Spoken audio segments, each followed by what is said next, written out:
Yo, yo, yo, what up? It's your boy Tyler Skull. I'm here with another video, and today we are going to be talking about Mega Rising B1 expansion.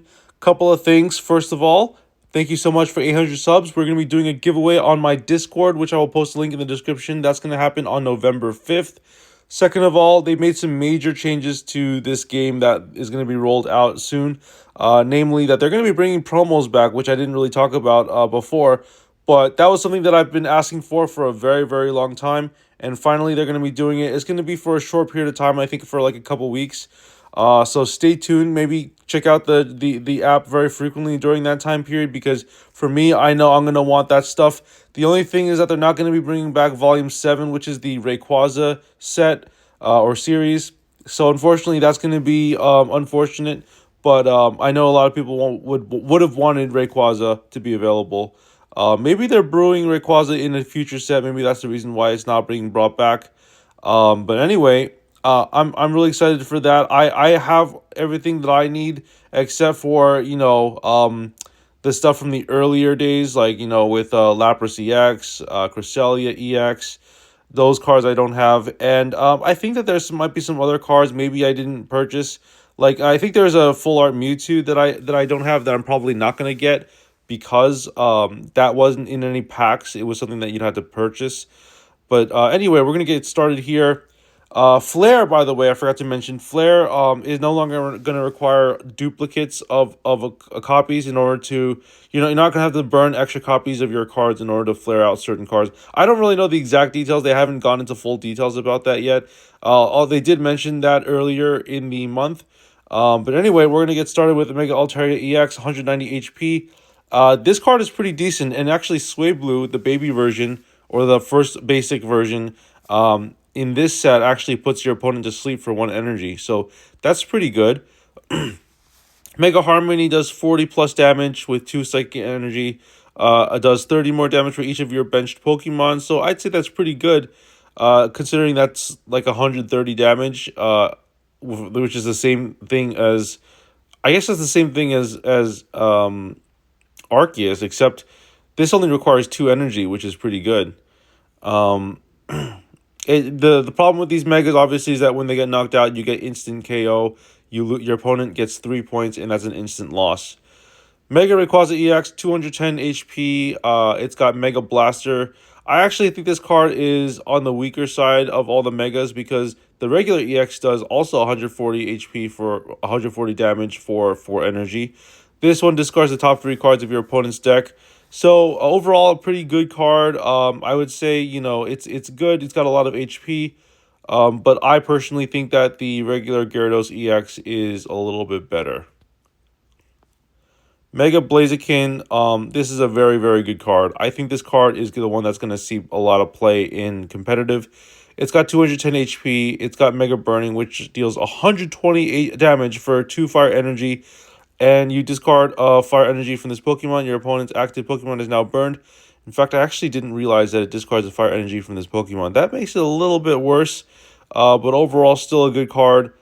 I'd say, this deals kind of the same thing as Mega Solgaleo. Oh, sorry, as Solgaleo EX, but obviously, with the discarding of the fire energy, that makes it a little bit worse. But it does deal 140 damage because your opponent gets burned, so it takes 20 burn damage, plus the potential to get like another 20 on their turn. So I'd say overall a decent card. We'll see how it does in competitive. Here's the full art version. Pretty cool. Mega Absol, your opponent reveals your hand, choose a supporter card you find there and discard it. I think this card is very, very good. And in fact, I think this is probably going to be a very competitive card. It's basic, which means you can just plop it on the field and you don't have to worry about evolving it or anything. And it's automatically a Mega EX. So I'd say that's pretty good. I mean, the ability is very, very strong. People are definitely going to be wanting to play this in competitive. Mega Pinsir EX, I think this card is good too.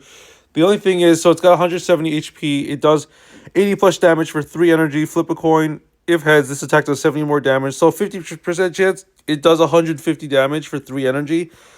That's pretty good. But, more likely than not, knowing my luck, it's going to deal 80 damage for 3 energy. But that's still a pretty good return. I mean, I think the card is decent. It is a basic, like I said, so it doesn't have to. You don't have to worry about evolving it, and it is a Mega EX. The only problem is obviously, it only has 170 HP. I think this one has 170 HP as well. So, just be careful when you use these cards. It does have a weakness to fire type, which is a very common type in the game. So I'm interested to see how Mega Pinsir will do. Mega Ampharos, Lightning Lancer, 100 damage for 3 energy, 210 HP. One of your opponent's bench Pokemon is chosen at random 3 times.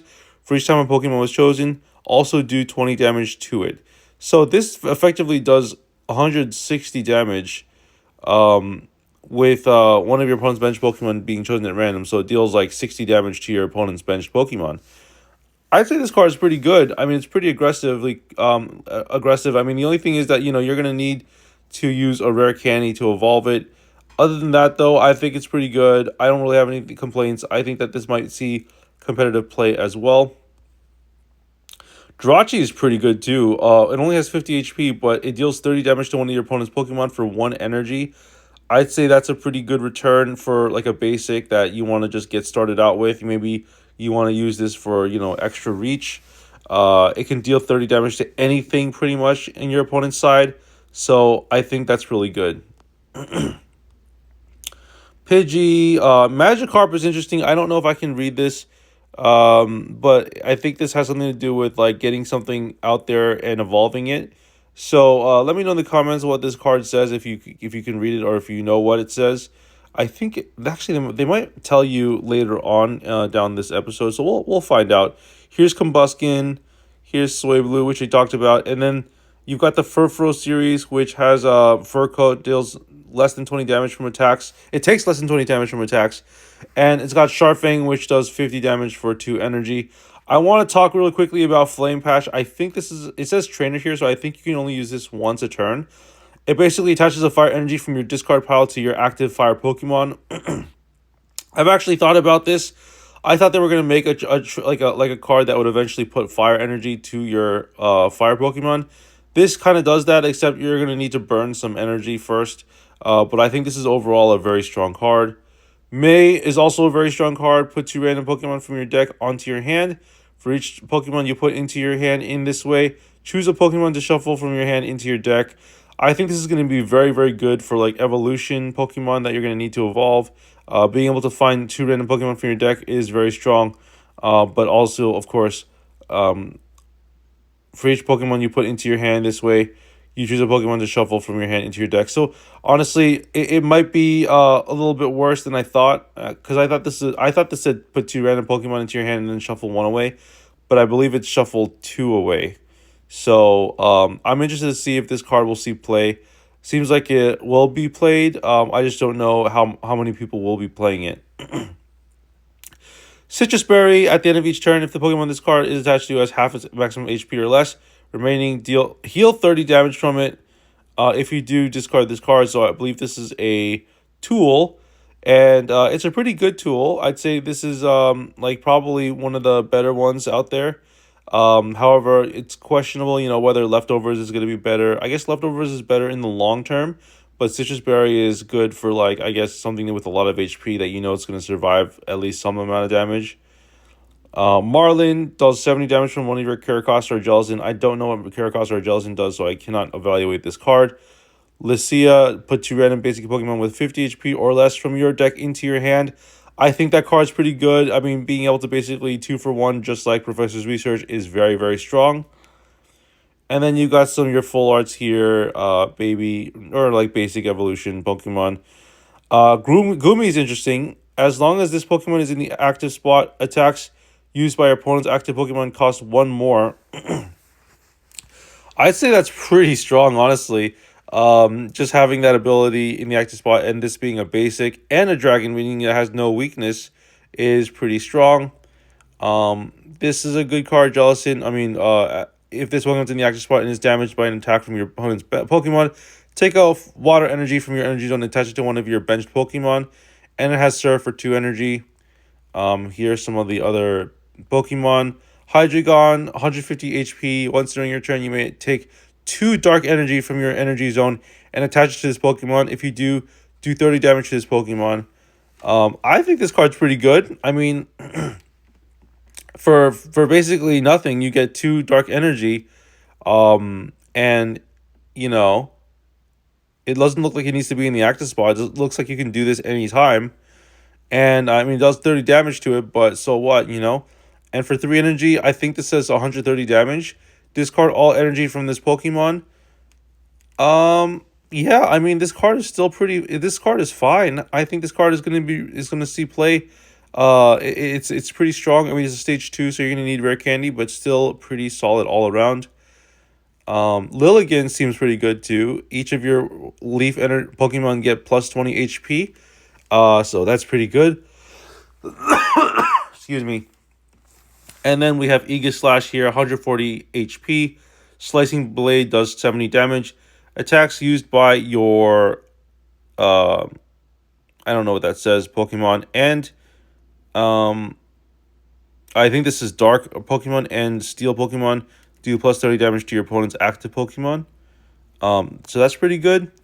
And that's going to be the set. So hope you enjoyed this set review. Let me know in the comments what you think about this set. Is there any cards you're going to be playing? Are there any cards you're going to be playing a lot in that you're going to be looking for when you open packs? Let me know in the comments, and feel free to subscribe to my channel. I upload videos daily. I will see you all in the next video. Peace out.